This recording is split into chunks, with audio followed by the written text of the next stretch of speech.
अगर कोई शेयर बाजार में ट्रेड करता है तो मुझे लगता है 2 सवाल हैं जो कभी पीछा नहीं छोड़ते। पहला, मैं कमाने की कोशिश तो करती हूँ, पर पहले नुकसान क्यों हो जाता है? और दूसरा ये कि कभी-कभी प्रॉफिट आता भी है, लेकिन महीने के आखिर में देखें तो हाथ खाली। वो प्रॉफिट टिकता क्यों नहीं? ये 2 सवाल ये दरअसल एक ही कहानी के 2 अलग-अलग हिस्से हैं। अच्छा। और आज हम इसी कहानी की गहराई में उतरेंगे। हमारे पास जो स्रोत हैं वो प्रसेनजीत पॉल के निवेश सिद्धांतों और उनकी किताब द डिसिप्लिन्ड इन्वेस्टर से हैं। तो हमारा मकसद ये समझना है कि शेयर बाजार में ये जो लगातार नुकसान का एक चक्र बन जाता है, उसे कैसे तोड़ा जाए। बिल्कुल, और एक टिकाऊ कमाई का रास्ता कैसे बनाया जाए। और मुझे लगता है इस पूरी बातचीत की जो नींव है वो प्रसेनजीत पॉल की एक बहुत ही गहरी बात पर टिकी है। कौन सी? वो कहते हैं, शेयर बाजार में पैसा कमाना मुश्किल नहीं है, लेकिन उस कमाए हुए पैसे को बचा कर रखना सबसे मुश्किल काम है। हाँ, ये सुनने में थोड़ा उल्टा लगता है ना? हाँ, लेकिन शायद यही सच है। बिल्कुल, ये एक पैराडॉक्स जैसा है। तो आज हम इसी गुत्थी को सुलझाएंगे। हम समझेंगे कि ज्यादातर ट्रेडर्स बाजार में पैसा गंवाते क्यों हैं। वो कौन सी गलतियां हैं जो बार बार होती हैं। हाँ, फिर हम नुकसान से बचने के उन सुनहरे नियमों पर बात करेंगे जो पॉल बताते हैं। और आखिर में एक ऐसा फ्रेमवर्क जिससे लगातार कमाई की जा सके। सही। ठीक है, तो चलिए सबसे बुनियादी सवाल से ही शुरू करते हैं, जो हर नए ट्रेडर के मन में आता है। लोग बाजार में पैसा हारते क्यों हैं? ऐसा लगता है जैसे बाजार कोई बड़ी मशीन है जो आम लोगों से पैसा छीनने के लिए ही बनी है। देखिए, यही पहला वहम है जिसे तोड़ने की जरूरत है। अच्छा। प्रसेनजीत पॉल के मुताबिक बाजार किसी से कुछ नहीं छीनता, लोग बाजार से नहीं हारते। तो फिर किससे हारते हैं? वो अपनी ही गलतियों, अपनी ही भावनाओं और अपनी ही उम्मीदों से हारते हैं। बाजार तो बस एक आईना है जो आपकी गलतियों का नतीजा आपको दिखा देता है। बस। तो वो गलतियां हैं क्या? मतलब अगर हम उन्हें पहचान सके तो शायद उनसे बच भी सकते। हाँ बिल्कुल, सबसे आम गलती है बिना किसी प्लान के ट्रेडिंग करना। जैसे किसी दोस्त ने कुछ बता दिया या टीवी पर सुन लिया और बस ट्रेड में कूद गए। ये वैसा ही है जैसे आप बिना नक्शे के किसी अनजान शहर में गाड़ी चलाने निकल पड़े। आप कहीं पहुंचेंगे या नहीं पता नहीं, पर भटकने की गारंटी पूरी है। बिल्कुल, और इसी से जुड़ी एक और आदत है, ओवर ट्रेडिंग। हाँ, जरूरत से ज्यादा ट्रेडिंग। एक बेचैनी होती है कि अगर आज ट्रेड नहीं किया तो कोई बड़ा मौका हाथ से निकल जाएगा। वो जिसे फोमो या फियर ऑफ मिसिंग आउट भी कहते हैं। और ये फोमो बहुत महंगा पड़ता है। ट्रेडर्स को लगता है कि हर दिन एक्शन में रहना जरूरी है, जबकि असलियत ये है कि जो प्रोफेशनल ट्रेडर्स होते हैं ना, वो इंतजार करते, वो अपना ज्यादातर वक्त सही मौके का इंतजार करने में बिताते हैं। और इन सब के ऊपर है वो मानसिकता जो रातों रात अमीर बनना चाहती है। मतलब ट्रेडिंग को एक बिजनेस नहीं बल्कि एक लॉटरी टिकट की तरह देखना। एकदम सही। और जब ट्रेड गलत जाने लगता है तो शायद सबसे बड़ी गलती होती है स्टॉप लॉस का इस्तेमाल न करना। बस एक उम्मीद में बैठे रहना कि बाजार यहीं से घूमेगा और मेरा नुकसान मुनाफे में बदल जाएगा। और ये उम्मीद अक्सर एक छोटे नुकसान को एक बहुत ही बड़े नुकसान में बदल देती है। आपने बिल्कुल सही नब्ज पकड़ी है। अगर इन सब गलतियों को एक साथ देखें ना, तो पता चलता है कि 90% लोग इसलिए हारते हैं क्योंकि उनके फैसले नियमों पर नहीं, भावनाओं पर आधारित होते हैं। बिल्कुल, थोड़ा डर लगा तो बेच दिया, थोड़ा लालच आया तो खरीद लिया। वो बाजार के साथ रिएक्ट कर रहे होते हैं, रिस्पॉन्ड नहीं। तो यहीं पर प्रसेनजीत पॉल का जो दर्शन है वो काम आता है। वो मुनाफे की बात करने से पहले कुछ और करने को कहते हैं। हाँ, उनका नजरिया पूरी तरह से सोच को पलट देता है। कैसे? आम ट्रेडर पहले सोचता है मैं कितना कमा सकता हूँ, पॉल कहते हैं पहले सोचो मैं कितना गवा सकता हूँ। अच्छा। उनका पूरा फोकस मुनाफे से पहले जोखिम को नियंत्रित करने पर है। उनकी फिलॉसफी 3 स्तंभों पर खड़ी है। और वो 3 स्तंभ क्या हैं? पहला और सबसे जरूरी, कैपिटल प्रोटेक्शन, यानी आपकी पूंजी ही आपका सबसे बड़ा औजार है। अगर औजार ही टूट गया तो आप लड़ाई कैसे लड़ेंगे? सही बात है। दूसरा स्तंभ है रिस्क कंट्रोल, मतलब हर एक ट्रेड में अपने जोखिम को पहले से तय करना और उसे लिमिट में रखना। और तीसरा है कंसिस्टेंसी, यानी एक बड़े जैकपॉट या हीरो ट्रेड के पीछे नहीं भागना, बल्कि लगातार छोटे छोटे सही फैसले लेना। उनकी एक बात जो मुझे बहुत गहराई तक छू गई वो ये थी, अगर आप नुकसान से बचना सीख गए तो मुनाफा अपने आप आ जाएगा। ये पूरी गेम को ही बदल देता है ना। हाँ, अब आप मुनाफे का पीछा नहीं कर रहे हैं, आप सिर्फ अपने आप को बड़ी गलतियों से बचा रहे हैं। बिल्कुल, और जैसे ही आप ये नजरिया अपनाते हैं, ट्रेडिंग जुए से निकलकर एक गंभीर प्रोफेशन बन जाता है, एक बिजनेस की तरह। हाँ, जैसे एक दुकानदार पहले ये पक्का करता है कि उसकी दुकान सुरक्षित रहे, चोरी ना हो, माल खराब ना हो, उसके बाद वो मुनाफे की सोचता है। और ट्रेडिंग में आपकी पूंजी ही आपका माल है। बिल्कुल। तो इसी सोच को और प्रैक्टिकल बनाते हैं। पॉल ने नुकसान से बचने के लिए कुछ सुनहरे नियम बताए हैं। पहला नियम क्या है? पहला नियम इसी फिलॉसफी से निकलता है, कैपिटल सबसे पहले, कैपिटल प्रोटेक्शन फर्स्ट। उनका मंत्र है, पैसा बचा तो खेल बचेगा। मतलब अगर आपकी ट्रेडिंग कैपिटल ही 0 हो गई तो आप कितने भी अच्छे एनालिस्ट हों, आप बाजार से बाहर हैं। बस खेल खत्म। इसके लिए उन्होंने एक बहुत ही ठोस एक गणितीय नियम भी दिया है। हाँ, 1-2% वाला नियम। हाँ, कि किसी भी एक ट्रेड में अपनी कुल पूंजी का 1-2% से ज्यादा का जोखिम कभी नहीं लेना चाहिए। इसे समझना बहुत जरूरी है। इसका मतलब ये नहीं कि आप 1-2% कैपिटल से ट्रेड करें। नहीं, इसका मतलब है कि अगर वो ट्रेड आपके खिलाफ गया तो आपका जो अधिकतम नुकसान होगा वो आपकी कुल पूंजी का सिर्फ 1-2% ही होना चाहिए। हाँ, ये बहुत बड़ा अंतर है। एकदम सही। मान लीजिए किसी के पास 1 लाख रुपए की कैपिटल है, तो किसी भी एक ट्रेड में उसका अधिकतम नुकसान 1000 से 2000 रुपए के बीच ही होना चाहिए। इससे ज्यादा नहीं। इससे ज्यादा बिल्कुल नहीं। ये नियम आपको किसी एक खराब ट्रेड से बर्बाद होने से बचाता है। लोग ये गणित नहीं समझते। अगर आप 50% कैपिटल गंवा देते हैं तो वापस उसी जगह आने के लिए आपको 50% नहीं, 100% रिटर्न कमाना होगा। हाँ, जो कि बहुत मुश्किल है। ये गणित वाकई आंखें खोलने वाला है। तो पहला नियम हुआ अपनी पूंजी को भगवान की तरह मानना।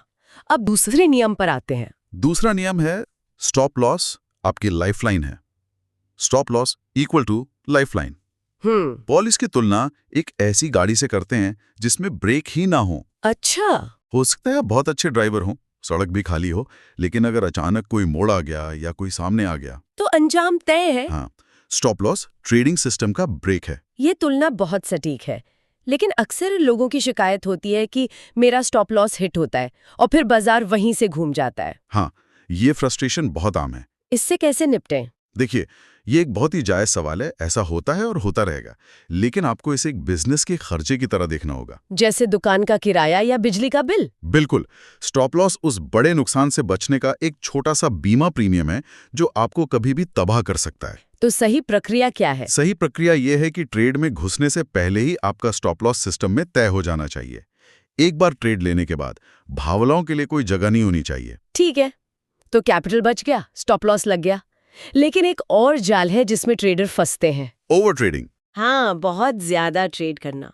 तीसरा नियम इसी से जुड़ा है। हाँ, तीसरा नियम है ओवर ट्रेडिंग से बचें। ज्यादातर लोगों को लगता है कि हर दिन ट्रेड करना सफलता की निशानी है। उन्हें खाली बैठना पसंद नहीं। हाँ, उन्हें लगता है कि अगर वो ट्रेड नहीं कर रहे हैं तो पैसा नहीं बना रहे। लेकिन पॉल एक बहुत गहरी बात कहते हैं, कैश में रहना भी एक पोजीशन है। इसका मतलब ये हुआ कि कुछ न करना भी कभी-कभी सबसे समझदारी वाला फैसला होता है। बिल्कुल। जब बाजार आपकी स्ट्रैटेजी के हिसाब से मौके नहीं दे रहा तो जबरदस्ती ट्रेड ढूंढना मतलब अपने पैर पर कुल्हाड़ी मारने जैसा है। इससे सिर्फ आपका ब्रोकरेज बढ़ता है और मानसिक शांति भंग होती है। एक शिकारी हर जानवर के पीछे नहीं भागता, वो घंटों तक सही शिकार के लिए सही मौके का इंतजार करता है। एक ट्रेडर को भी शिकारी की तरह सोचना चाहिए। सही। ये मानसिकता बदलना वाकई मुश्किल है, और शायद इससे भी मुश्किल है चौथा नियम, जो हमारी ईगो से जुड़ा है। आपने सही कहा। चौथा नियम है नुकसान को व्यक्तिगत तौर पर या अपनी ईगो पर ना लें। बाजार में गलत साबित होना तो खेल का हिस्सा है। बिल्कुल। दुनिया का कोई भी महान ट्रेडर 100% सही नहीं हो सकता, लेकिन जब हमारा ट्रेड गलत होता है तो हम उसे अपनी हार मान लेते हैं। हमें लगता है हमारी एनालिसिस गलत हो गई, हमारी बेइज्जती हो गई। और इसी ईगो को बचाने के लिए लोग अपने स्टॉप लॉस को हटा देते हैं या और नीचे कर देते हैं। हाँ, वो बाजार को ये साबित करने की कोशिश करते हैं कि मैं सही थी, तुम गलत हो। और बाजार को इससे कोई फर्क नहीं पड़ता। पॉल एक बहुत अच्छा फर्क बताते हैं। क्या? गलत होना अपराध नहीं है, लेकिन गलत फैसले पर अड़े रहना अपराध है। वाओ। जिस पल आपका स्टॉप लॉस हिट हुआ, आपका फैसला गलत साबित हो गया, उसे स्वीकार करें, छोटा सा नुकसान लें और अगले मौके की तैयारी करें। अपनी गलती को मान लेना ही सबसे बड़ी समझदारी है। बाजार से लड़ाई मतलब हार पक्की। तो ये 4 नियम तो हमें बड़े नुकसान से बचाने के लिए एक कवच की तरह हैं, लेकिन हमारा अंतिम लक्ष्य तो लगातार कमाई करना है। उसके लिए प्रसेनजित पॉल का क्या फ्रेमवर्क है? सबसे पहले तो ये समझना होगा कि कंसिस्टेंसी का मतलब हर दिन या हर हफ्ते पैसा कमाना नहीं है।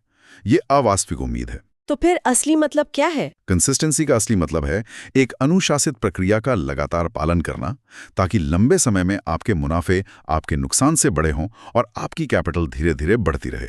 ठीक है, तो इस तरह की असली कंसिस्टेंसी के लिए उनका फ्रेमवर्क क्या है? इस फ्रेमवर्क के 3 मुख्य हिस्से हैं।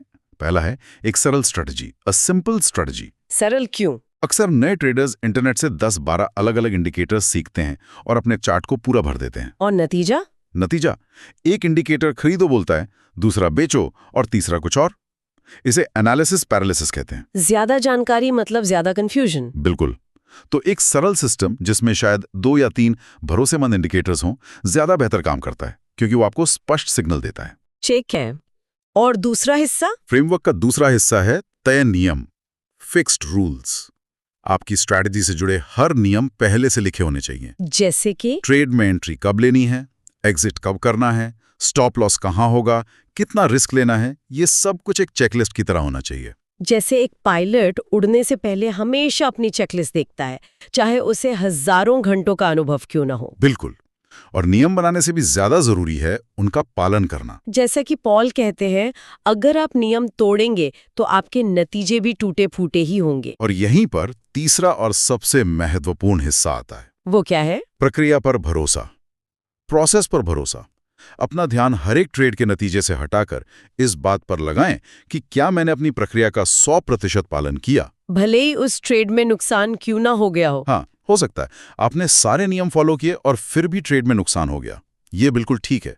लेकिन अगर आपने नियम तोड़ा और तुक्के से प्रॉफिट हो गया, तो ये सबसे खतरनाक है। सबसे खतरनाक, क्योंकि ये आपको एक गलत आदत सिखा रहा है जो आगे चलकर आपका बहुत बड़ा नुकसान करवाएगी। मतलब अगर प्रक्रिया सही है तो लंबे समय में नतीजे अपने आप सही होंगे। हाँ, एक एक ट्रेड के उतार चढ़ाव से परेशान नहीं होना है। ये तो एक सिक्के को उछालने जैसा है। हाँ। आपको नहीं पता कि अगली बार हेड आएगा या टेल, लेकिन अगर आप 1000 बार उछालेंगे तो आप जानते हैं कि नतीजा लगभग 50-50 ही होगा। आपने एकदम सही एनालॉजी दी है।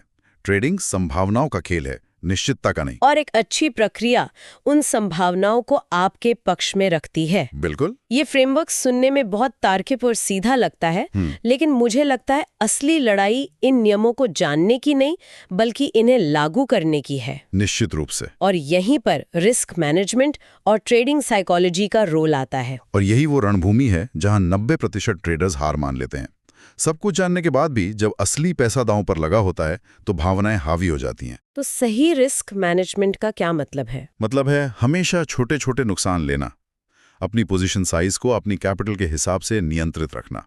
और ये हमेशा याद रखना कि कोई भी एक ट्रेड आपका करियर एंडिंग ट्रेड नहीं होना चाहिए। हाँ, आपका कोई भी ट्रेड इतना बड़ा नहीं होना चाहिए कि अगर वो गलत हो गया तो आप दोबारा ट्रेड करने लायक ही ना बचें। इसी को लेकर प्रसेनजीत पॉल का एक बहुत शक्तिशाली कथन है, एक बड़ा नुकसान 100 सही ट्रेड से हुए फायदे को खत्म कर सकता है। इसे थोड़ा और समझाएंगे? इसे ऐसे समझिए, अगर आपने 10 ट्रेड में 2-2% कमाया तो आपका कुल फायदा 20% हुआ। ठीक है। लेकिन 11वें ट्रेड में बिना स्टॉप लॉस के अगर आपने सिर्फ 25% का नुकसान कर दिया तो आप अपने सारे फायदे से ज्यादा गंवा चुके हैं। हाँ, यही वो गणित है जिसे ज्यादातर लोग नजरअंदाज कर देते हैं। और इस गणित को लागू करने के रास्ते में खड़ी होती है हमारी साइकोलॉजी। बाजार 3 सबसे शक्तिशाली भावनाओं की परीक्षा लेता है, डर, गुस्सा और लालच। और ये भावनाएं आपसे वो सब करवाती हैं जो आपके प्लान के खिलाफ हैं। जैसे? डर की वजह से आप एक अच्छे चलते हुए ट्रेड से जल्दी निकल जाते हैं और बड़ा प्रॉफिट छोड़ देते हैं। और लालच? लालच की वजह से आप एक नुकसान वाले ट्रेड में बैठे रहते हैं, ये उम्मीद करते हुए कि वो वापस आएगा। और गुस्सा? गुस्सा आपसे रिवेंज ट्रेडिंग करवाता है।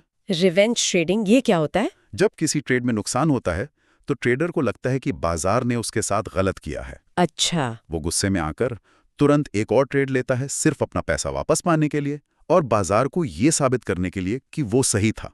और वो ट्रेड अक्सर बिना किसी एनालिसिस के सिर्फ भावना के आधार पर लिया जाता है और ये लगभग हमेशा एक और बड़े नुकसान में खत्म होता है। गुस्सा बाजार का सबसे महंगा सलाहकार है। बिल्कुल। तो एक सफल ट्रेडर की असली पहचान क्या है? क्या वो इन भावनाओं को महसूस ही नहीं करता? नहीं, भावनाएं तो इंसान होने का हिस्सा हैं, वो सबको आती हैं। सफल ट्रेडर की पहचान ये नहीं कि उसे डर या लालच नहीं लगता। तो फिर क्या है? उसकी पहचान ये है कि वो उन भावनाओं के आधार पर फैसले नहीं लेता, वो भावनाओं को महसूस करता है, उन्हें स्वीकार करता है और फिर अपने तय नियमों और प्लान पर वापस लौट आता है। मतलब वो रिएक्शन नहीं, रिस्पॉन्स देता है। आपने बिल्कुल सही कहा। तो अंतिम सीख शायद यही है कि बाजार से लड़ोगे तो हारोगे, बाजार के साथ चलोगे तो सीखोगे। बिल्कुल। बाजार एक विशाल नदी की तरह है। आप उसके बहाव से लड़ नहीं सकते। आपको बस उसके साथ तैरना सीखना है, उसकी धाराओं को समझना है और अपनी नाव को सुरक्षित रखना है। तो अगर हम आज की इस पूरी गहरी बातचीत को कुछ मुख्य बिंदुओं में समेटें, तो वो क्या होंगे? मेरे हिसाब से 3 सबसे जरूरी बातें हैं। पहली, जैकपॉट या रातों रात अमीर बनने की सोच को उसे कचरे के डिब्बे में फेंककर अनुशासन को अपनाना होगा। ठीक है। दूसरी, हर ट्रेड के नतीजे पर खुश या दुखी होने की बजाय अपनी प्रक्रिया पर भरोसा करना सीखना होगा। और तीसरी और सबसे अहम बात, अपनी पूंजी को सबसे ज्यादा अहमियत देनी होगी।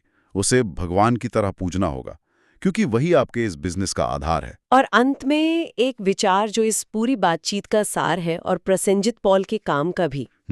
शेयर बाजार में जीतने के लिए सबसे पहले खुद पर जीत हासिल करनी पड़ती है। सबसे महत्वपूर्ण पंक्ति है। असली लड़ाई बाजार के चार्ट्स, कीमतों या इंडिकेटर्स से नहीं है। तो किससे है? असली लड़ाई हमारे अपने मन के भीतर चल रहे डर, लालच और अहंकार से है। जिस दिन आपने उस लड़ाई को जीतना सीख लिया, बाजार की लड़ाई बहुत आसान हो जाएगी। और इसी विचार के साथ हम अपने श्रोता के लिए एक सवाल छोड़ना चाहेंगे, जिस पर वो इस बातचीत के बाद सोच सकते हैं। जरूर। अगर ट्रेडिंग में असली लड़ाई बाजार से नहीं बल्कि खुद से है, तो किसी भी व्यक्ति का सबसे पहला और सबसे जरूरी ट्रेड कौन सा होना चाहिए?